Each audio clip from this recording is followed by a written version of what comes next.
যেটা বলতেছিলাম, আমি B1 এর স্টুডেন্ট হয়ে A1 এর পরীক্ষা দিব। জিনিসটা খুবই হাস্যকর বাট প্যাথেটিক। কি সিচুয়েশনে পড়ে, কি বিপদে পড়ে আমি এই কাজ করতেছি আপনাদেরকে বলি।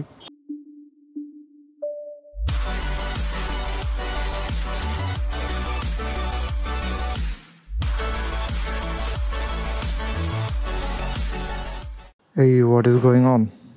এই যে একটা বিড়াল বসে আছে সামনের বিল্ডিং এর দারোয়ান, এই বিড়ালটারে পালে, খাবার টাবার দেয়। এখন বাজে হচ্ছে 11:15।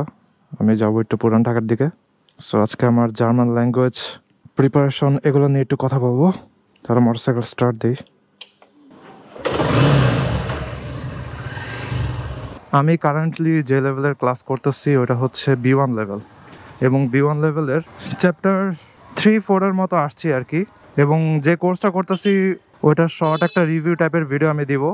এখন পর্যন্ত আমি যদি বলি যে কোর্স ইজ প্রিটি গুড, আমার কাছে এখন পর্যন্ত কোনো কমপ্লেইন নেই। ঈদের বন্ধ দিচ্ছে ভাই, যিনি হচ্ছেন টিচার আর কি, আমাদের বুডেক্সের স্টুডেন্ট ছিল, এখন 9 বছর ধরে জার্মানিতে থাকে, তার C1 লেভেল করা। সে হচ্ছে আমাদের টিচার, আর তার সাথে আরেকজন আছে স্পিকিং প্র্যাকটিস মাঝে মধ্যে করে, সে নেটিভ জার্মান। তো এখন ঈদের বন্ধ দিছে, এরপরে 4 তারিখে আবার আমার ক্লাস শুরু হবে। B1 লেভেলের ক্লাস করতেছি, কিন্তু আমি নেক্সট পরীক্ষা দিব A1 লেভেলের। কাহিনীটা কি? একই রঙের দুইটা একই গাড়ি, লাগছে প্যাচ। কিরে ভাই, একটার সাথে আটকে আছে, কেউ সামনেও যায় না পিছেও যায় না। যাক, আমি ওরা পার করে চলে গেলাম। যেটা বলতেছিলাম, আমি B1 এর স্টুডেন্ট হয়ে A1 এর পরীক্ষা দিব। জিনিসটা খুবই হাস্যকর বাট প্যাথেটিক। কি সিচুয়েশনে পড়ে, কি বিপদে পড়ে আমি এই কাজ করতেছি আপনাদেরকে বলি। বাংলাদেশের গোয়েত ইনস্টিটিউটে এখন প্রত্যেক মাসে মাসেই B1 আর A1 এর পরীক্ষা চালু করছে, তবে A2 এর পরীক্ষা একটু ডিলে করে আর কি। এখন আমি ভাবছিলাম যে উইন্টার অ্যাডমিশনের অ্যাপ্লিকেশনের সময় আমি A2 এর পরীক্ষাটা দিয়ে ফেলবো, এবং আমার কাছে তখন A2 সার্টিফিকেট থাকবে, ওইটা আমাকে অনেক হেল্প করবে অ্যাডমিশন পাইতে। বাট A2 এর পরীক্ষা রেজাল্ট ওগুলা প্রবাবলি হচ্ছে জুন জুলাইতে। এখন জুন জুলাই পর্যন্ত আমার ওয়েট করার সময় নাই, যদি আমার উইন্টার অ্যাপ্লিকেশন করা লাগে আর কি, বিকজ উইন্টার অ্যাপ্লিকেশন জুন জুলাইয়ের দিকে হচ্ছে শেষ। সো একটা ঝামেলায় পড়লাম। এখন আমি আমার ফ্রেন্ডের সাথে হচ্ছে পরে ডিসকাস করলাম, ওরা জিজ্ঞাসা করলাম যে কি করা যায়, কারণ ল্যাঙ্গুয়েজ সার্টিফিকেট তো দরকার। এটা যাইতেছিল হচ্ছে রিক্সাটা ডানে, এখন আবার গেল হচ্ছে বামে। যাত্রী একজন ডাক দিছে দেখে হচ্ছে ধাম করে বামে ঢুকে দিল, বরাবর।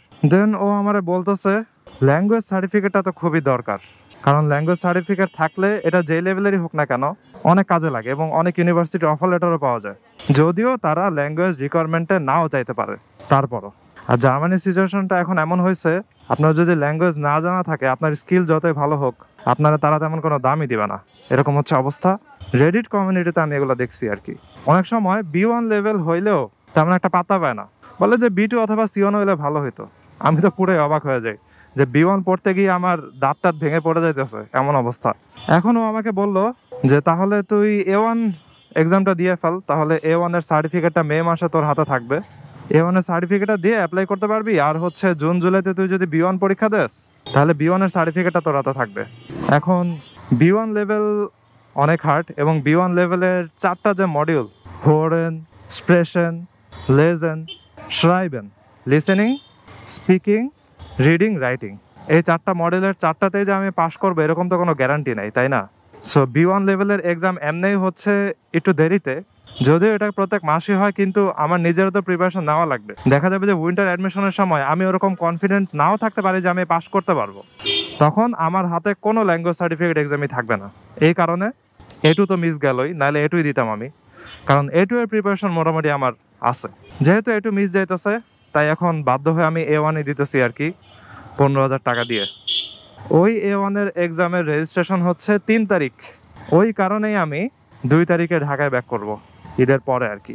জিনিসটা হচ্ছে যে A1 এর পরীক্ষাতে আমাকে 58% দিয়ে ফেল হইলো আর কি, যেখানে 15তে আমাকে দিছে 14.94, তাও আবার স্পিকিংয়ের নাম্বার কিন্তু হাতে দেওয়া হয়, হাতে কিভাবে 14.94 দেয় আমার কোনো আইডিয়া নাই। যাই হোক, ওগুলো নিয়ে অনেক কমপ্লেন করছি, অনেক কিছু বলছি, বাট কেউ কোনো এক্সপ্লেনেশন দিতে পারে নাই যে হাতে কেমনে 14.94 দেয়। ওই পরীক্ষা এখন আমার আবার দেওয়া লাগবে, ওটা চিন্তা করলে খারাপ লাগে যে আমি ভাবছিলাম যে ওই লেভেলগুলোতে আমার আর ব্যাক করা লাগবে না।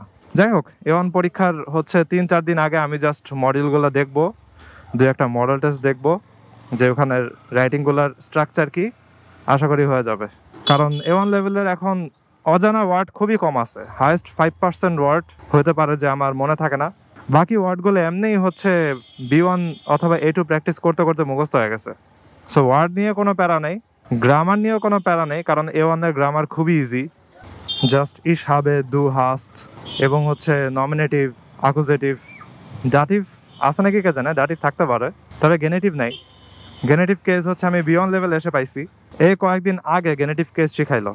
সো নমিনেটিভ, অ্যাকুজেটিভ, ডাটিভ, গেনেটিভে হচ্ছে দেয়ার চেঞ্জ হয়ে যায়, মাস্কুলিন যে দেয়ার ওইটা হয়ে যায় হচ্ছে দেয়ার, দেন, দেম, ডেস। ওগুলোর থেকে আবার আসে মাইনার, মাইনাস, অনেক কাহিনী। এগুলোর সাথে আস্তে আস্তে কোপ আপ করার ট্রাই করতেছি, চেষ্টা করতেছি, কিছু বুঝতে পারি নাকি।